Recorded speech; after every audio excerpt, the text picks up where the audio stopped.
जहां भ्राता राम रहते वही अयोध्या है। बहुत गहरी बात है ये। अरे ये कौन सी अयोध्या है जहां राम नहीं है?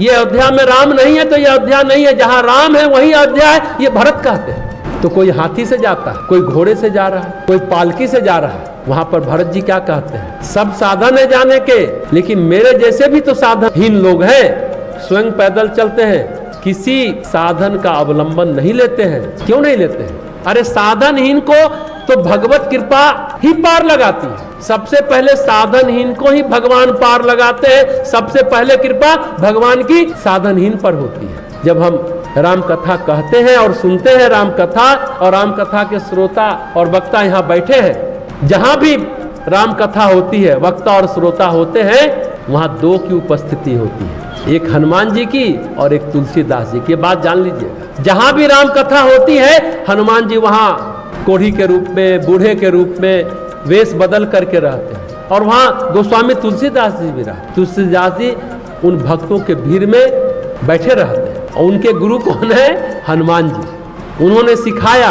आप लोग को मालूम होगा, हनुमान जी ने भी राम कथा लिखी थी, हनुमान नाटक, फिर उसे विसर्जित कर दिया था। ये कथा शायद मालूम है कि नहीं आपको?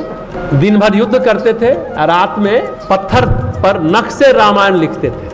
प्रतिदिन युद्ध होता था और रात में राम कथा लिखते थे। वाल्मीकि जी को पता चला हनुमान जी भी राम कथा लिख रहे हैं। तब तक वाल्मीकि जी रामायण लिख चुके थे अपनी।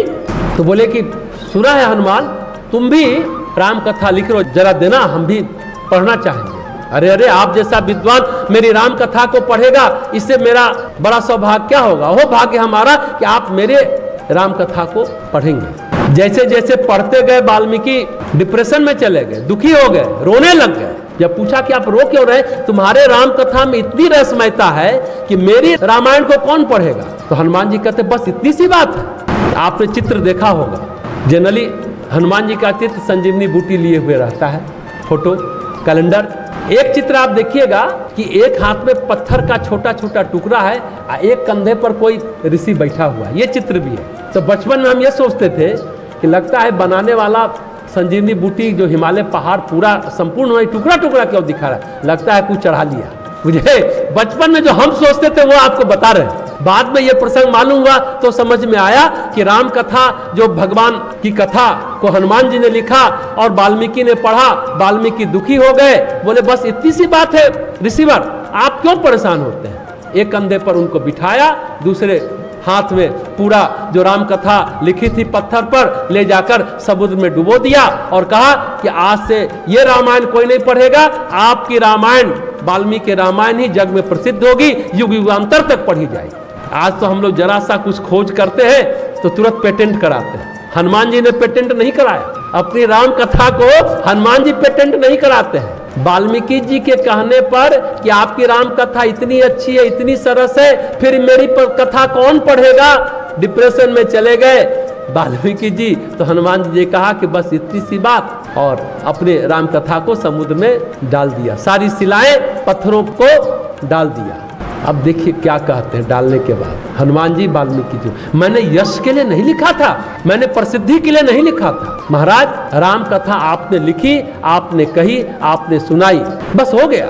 राम कथा यश के लिए नहीं है। तुलसीदास जी कहते हैं राम कथा पवित्र कर देती है मंदाकिनी नदी की तरह। वो नदी जिसे माता अनुसुईया लाई है, ये तपोबल से अवतरित राम कथा है। और चारों चित्त मतलब सुंदर चित्त, संस्कार से मुक्त चित्त, शुभ्र चित्त, प्रकाशित चित्त, ये चित्रकूट है।